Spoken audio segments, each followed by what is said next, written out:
Hello, everybody. I'm a practicing therapist and a doctoral student of psychology. Today, I wanted to go over the traits or the type of avoidant, I guess you could call it, that will probably never change. Now, I do want y'all to know this is just a list that I came up with based on my work as a therapist. That doesn't mean that it's an all-seeing list and every single avoidant who has these traits will never change. That is not what I'm saying. I just want to give you information of the types of avoidance that I've seen that don't change. And I have worked with some a lot. You have no idea. That just won't change their attachment issue. Yeah, they might be changing their drinking, they might be changing their anger, but they're still not going to be in a relationship. And maybe they haven't been in a relationship in 25 years. They're still doing that.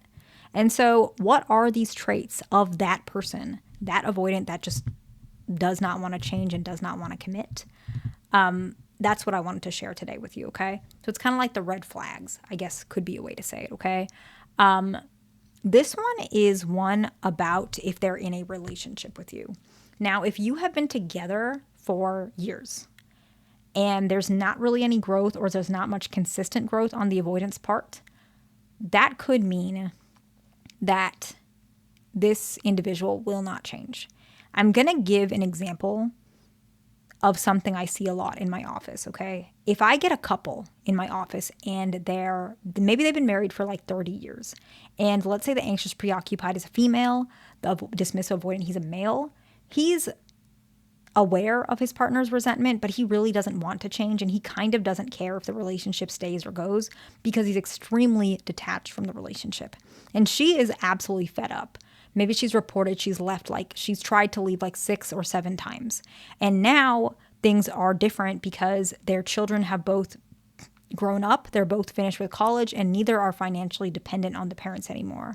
So at this time, she's really contemplating divorce, but she still wants to try and work it out in therapy. And this is not common, but it does happen. And the avoidant individual says, yeah, I don't mind if we, get divorced or split, or if we stay together. I'm fine either way.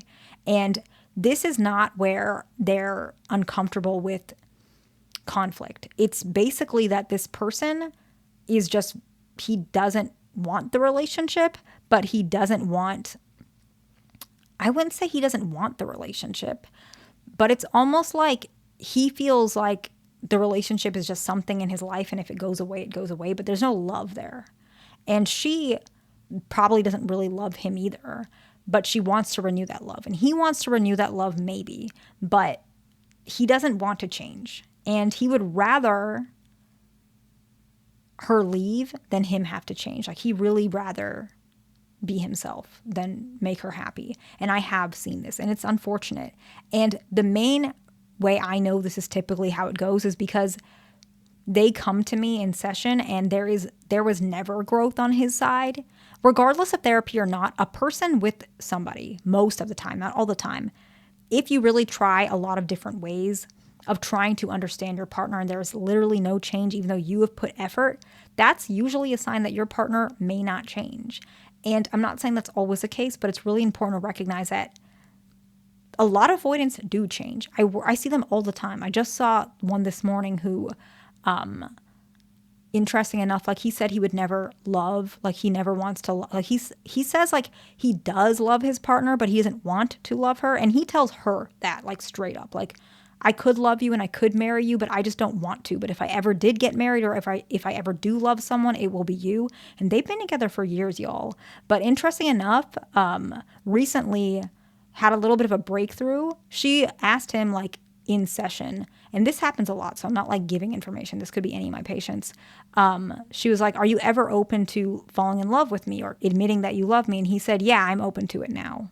Which I know sounds like such a small thing, like that's an excuse. It's not. He's very honest. He's very direct. And if he says, yeah, I'm open to it now, I almost can guarantee you in like 2 or 3 months, I'm going to tell y'all I won't, but likely he's going to say that he does love her. I see this all the time.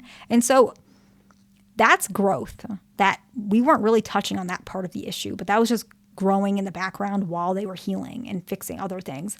The couple that I was just, the example I was saying, like, been together for 30 years and there's just no growth and they're on the brink of divorce, and the avoidant is like, yeah, I don't care. I don't want to change. Like, if she wants to leave me, she can leave me, right? there's no change, there's no urgency, that is probably a sign that maybe he's never going to change or she's never going to change, right? The next one is that there has been cheating on one or both sides of the relationship. Unfortunately, cheating tends to be a symptom that the relationship has had its up and downs, and most of the time it hasn't been resolved. And so the individuals reach out to other variables, such as another person, okay? The next one is the relationship has been off and on multiple times. Now, a lot of people ask me in my comment section, are all relationships with avoidance off and on? The answer is no. I work with plenty who has not been off and on. I myself used to be an avoidant. My partner used to be an avoidant, and we never had off and on. We were just straight, like through the years, we never broke up once, and we've never even really had a conversation about it. Like it's never even been close to it. And I've had a lot of a lot of avoidant individuals who I work with who had that. Like you might have an argument here and there where you think you're going to break up, but it never even happened. It never occurred. I work with so many that does not have an off and on. So no, not all relationships with avoidance are off and on. However, just because yours is, it does not mean it's going to fail. I'm just saying that's more common if you're off and on multiple times, that the relationship might not succeed, but this is just one variable. Typically, it's not always the case, okay? I just want you to know. The next one is that your partner does not apologize for anything after the years of being together. So if you guys have been together for 5 years and they don't apologize at all, that's not a good sign. And it might mean they'll never change, okay? The next one is that you continuously give and the partner does not give you any power. So power is a word in psychology. It doesn't mean that there's like control. So how would I describe power?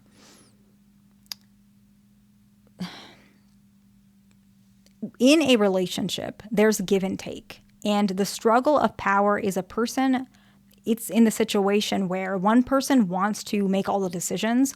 One person doesn't want to be influenced by the other person, right? And so they feel like they're holding power. They don't actually, but that's how they feel. And so they don't give that influence up. They don't want to be influenced by their partner.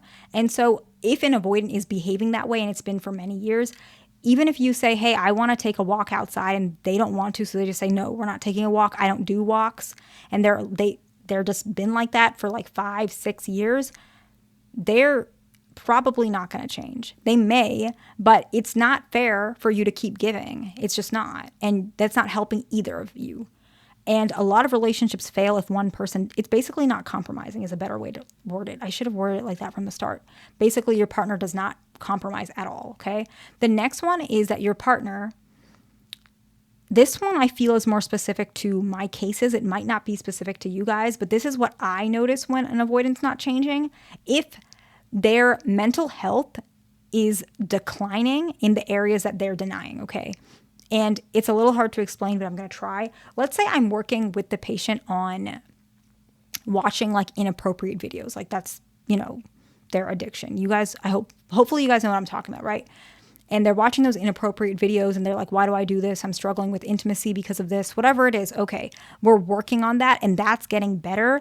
But other parts of their mental health are declining, and those parts are more attached to their attachment issue. I mean, they all kind of are. But maybe they don't want to work on their drinking and they just absolutely refuse in session. No, I don't want to talk about that. I don't want to talk about that. Okay, that's fine. We'll work on that maybe one day. I keep it in my back burner, but I'm not going to do something they don't want to, right? And I'm noticing that is declining. Typically, why this is happening is they're in denial in other parts of their life and they're using that aspect to suppress whatever's bothering them. So it's possible that they're unhappy in their relationship. That's really common. Or they feel like their partner is putting a lot of pressure, or they just don't want this relationship anymore. They don't want to change. And they're using something like a vehicle of some sort, such as drinking, to mask that. And so I'm seeing all of these imbalances in their mental health coming up without them actually facing it. And typically that means they're not going to change, or they want to leave the relationship. And so that's another sign that I see that avoidants are not going to change, or it's going to take a really long time and it might not be worth it without a lot of professional help. Because that one particularly, I have seen lots of patients that it works. I can help them, but often the result ends up being where they separate from their partner, or they have to go through intensive therapy together, and they both have to be really willing to put all their cards on the table. And a lot of couples, it's really hard to do that without a therapist. Obviously, that's why I'm saying it's a little specific to therapy, because I can see that it works. I can fix individuals. I can't fix them, but I can help them was probably a better way.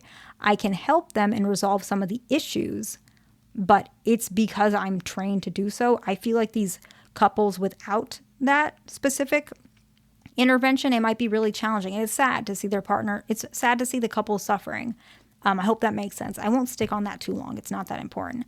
So what do you do about it? Talk with your partner and be honest to your partner. If you want to leave because you feel like your partner is never going to change, follow through with it, but only say that when you're ready. Playing games or going back and forth is going to confuse you and your partner, okay? The next one, if you do leave, I would suggest not remaining friends with them unless you feel like you can handle it. Avoidants tend to want to be friends with somebody they still love so they can avoid the feelings of loss and shame. And all that's going to do is create more of their attachment issues to just stay the way it is. And I guess they're not going to change, but you might get hurt because of that if you're staying friends with them, because they're still getting some benefits out of it. You might not. Just something to keep in mind, okay? The next one is to reflect upon what you could have done better or differently so that the next relationship can flourish. You want another relationship, and maybe it's with another avoidant. I don't know, whatever y'all want. I don't judge.